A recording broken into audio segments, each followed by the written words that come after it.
Hey guys, this is Lisa and today we're shooting at my house. This is my living room. My mom is super talented interior designer, which is why it looks, in my opinion, really pretty, and it has a bunch of art I did in college. I'm excited to be shooting here. It's the first time I've ever shot a YouTube video in my living room. But anyway, without further ado, so there's this line by the Urdu poet Mirza Ghalib that has always stuck with me about love. I bet you didn't think I could quote Urdu poetry, but I have some hidden talents. So this is how it goes. He said, "Ishq par zor nahi hai ye wo atish ghalib jo lagaye na lage aur bujhaye na bujhe." And what that means is that love is like a flame which you can't ignite if you try to, and you can't extinguish it if you try to. Basically, you can't force love. It's kind of like those candles on birthday cakes, which just do their own thing. And so I think it's really important to be able to identify when love is extinguishing itself. Because I think that's a really, really difficult and painful period in a relationship, that awkward in-between phase where maybe deep down you recognize that something is not right. Maybe one or both of you has even met someone else, but yet neither of you have mustered up the courage to actually break up, because obviously breakups cause a lot of emotional pain and upheaval even if you want to break up. I think really, instead of waiting for the shit to hit the fan, it's actually important to pay attention to the signs, because they're usually there. So I wanted to share the 3 signs that your relationship isn't working. So sign number 1 is that you forget things that used to be important to you both. Now, in my last relationship, this actually happened to me, where I happened to be traveling on work and I was so preoccupied by the work, and it was really exciting and I was having a great time with my colleagues, and I just somehow totally forgot that it was my boyfriend's birthday. I forgot to call him. I didn't call him at midnight. I didn't even call him the next day.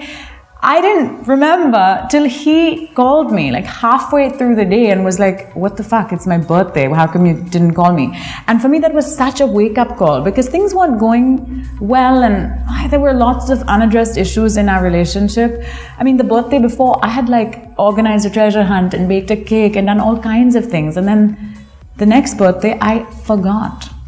Clearly, something wasn't right. And so if you find that either of you are forgetting things, it could be small things or bigger things, like in my case, the birthday, definitely pay attention to why you've stopped caring, or why you aren't, putting in an effort to do things that were once important to you both. Okay, another sign that things probably aren't quite right in your relationship, and I think it's kind of related to the first point I made, is if either or both of you have a marked decrease in the amount of initiative you take. Like if you no longer seem to be planning fun activities for each other, or if you can't remember when the last time you guys planned a date night, or neither of you have put in an effort to plan a holiday or just a fun activity in a really long time, then it's worth thinking about why that's the case. Also, if there's just like a lack of initiative, even in terms of initiating text conversations or phone calls, if only one of you is carrying all the weight of being the one to make the calls and text, and if it's always one-sided, then that's also something to look into. And I don't just mean like, okay, now and then, on one day you were the only one to call, or someone forgot to call one day. Of course, we are humans and we make mistakes. You don't have to get all upset if your partner forgot to call you one day. But if over months and months or weeks and weeks, you find that like only you are putting in an effort, or that neither of you are putting in an effort, then there's probably something amiss, and it's worth addressing before, you don't want to discover someone's cheating on you and all of that before you end a relationship. You want to ideally address these problems when they're small rather than when they get out of control. Okay, third sign, and I think this is a really important one.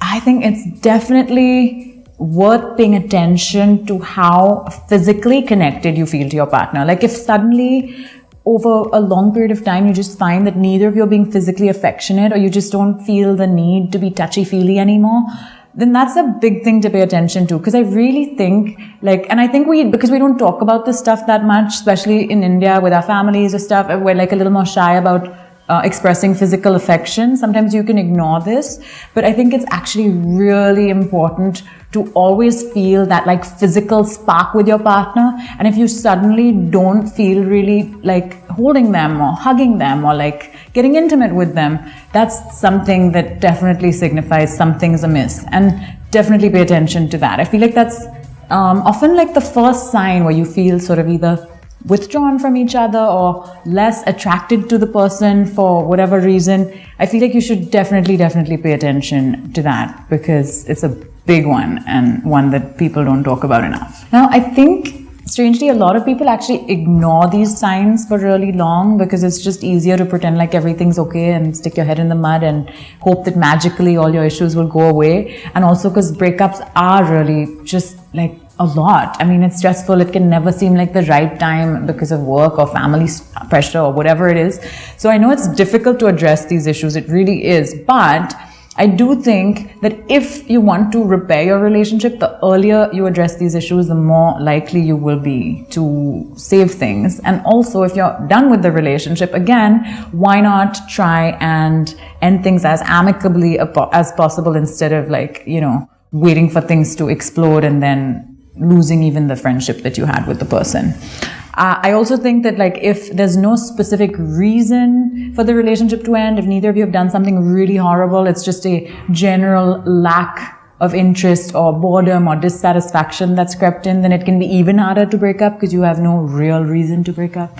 But I think it's so important to just address the issues that you might subliminally feel have crept in but haven't yet consciously acknowledged with each other. You know, it really helps to have those tough conversations. So I hope that if you do have any issues in your relationship, after watching this video, you will address them. I hope you liked this video. Please give it a big thumbs up if you did. And I hope that you'll subscribe to my channel. Till next time, bye.